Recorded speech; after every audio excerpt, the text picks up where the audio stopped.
Kansara DTV news ગુજરાતીમાં આપનું સ્વાગત છે। નજર કરીએ આજના મુખ્ય સમાચારો। સ્થાનિક સ્વરાજ્યની ચૂંટણીને લઈ જિલ્લા વહીવટી તંત્ર દ્વારા ઈવીએમની ફાળવણી કરવામાં આવી। સુરત જિલ્લા પંચાયતની 31 બેઠક પર મતદાન થશે।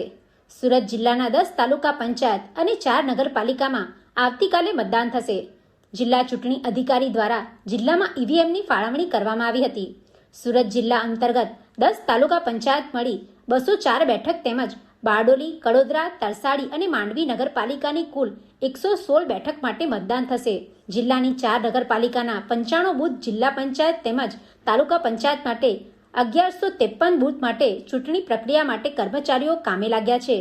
બારડોલી તાલુકામાં સમાવિષ્ટ પંચાયત અને જિલ્લા પંચાયતના 46 જેટલા બૂથને સંવેદનશીલ જાહેર કરાયા છે। આવતીકાલે જે 26 એપ્રિલના રોજ નગરપાલિકાની સામાન્ય ચૂંટણી તથા તાલુકા પંચાયત જિલ્લા પંચાયતની ચૂંટણી થનાર છે। એમાં તમામ નાગરિકો મેક્સિમમ મતદાન કરે એવી સૌપ્રથમ અપીલ। આજરોજ નગરપાલિકા ચૂંટણી માટે જે સ્ટાફ છે એમનું ડિસ્પેચિંગ સેન્ટર BABS હાઈસ્કૂલથી થઈ રહ્યું છે। અહીંયાથી ટીમ પોતપોતાનું સાહિત્ય અને ઈવીએમ મશીનો લઈને પોતપોતાના મતદાન મથક પર પહોંચશે। કેટલા બૂથો છે, કેટલો સ્ટાફ લાગ્યો છે, તમે શું કહેશો? 46 જેટલા બૂથ છે, 250 જેટલો અમારો 250થી વધારે સ્ટાફ આ સમગ્ર પ્રક્રિયામાં જોડાયેલો છે। હું પ્રશાંત કુમાર બિપિન ચંદ્ર ચૌધરી, કાર્યપાલક ઇજનેર સુરત ડિવિઝન 2 તરીકે ફરજ બજાવું છું।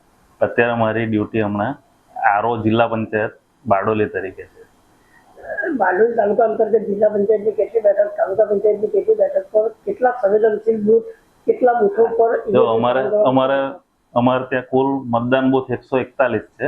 એમાં જિલ્લા પંચાયતની કુલ 5 બેઠકો ઉપર અને તાલુકા પંચાયતની કુલ 22માંથી 20 બેઠકો, એક બેઠક કડોદ 2ની બિનહરીફ થઈ છે અને એક બેઠક અસ્તાનની, એમાં ઉમેદવારનું અવસાન થતાં હમણાં ચૂંટણી એની મોકૂફ રાખવામાં આવે છે। એટલે કુલ 20 બેઠકો તાલુકા પંચાયતની અને 5 બેઠકો જિલ્લા પંચાયતની, એના પર ચૂંટણીનો જંગ જામેલ છે। કેટલા સંવેદનશીલ કુલ 46 ક્રિટિકલ મતદાન મથકો છે અમારા અને ચૂંટણી પ્રક્રિયામાં કુલ 1000 જેટલા, અંદાજિત 1000 જેટલા અમારા કર્મચારીઓ ફરજ બજાવી રહ્યા છે। હમણાં આજે ડિસ્પેચિંગની કામગીરી સારી રીતે ચાલુ છે અને 2 થી 4 કલાકમાં હમણાં પૂરી થઈ જશે અમારી કામગીરી ડિસ્પેચિંગની।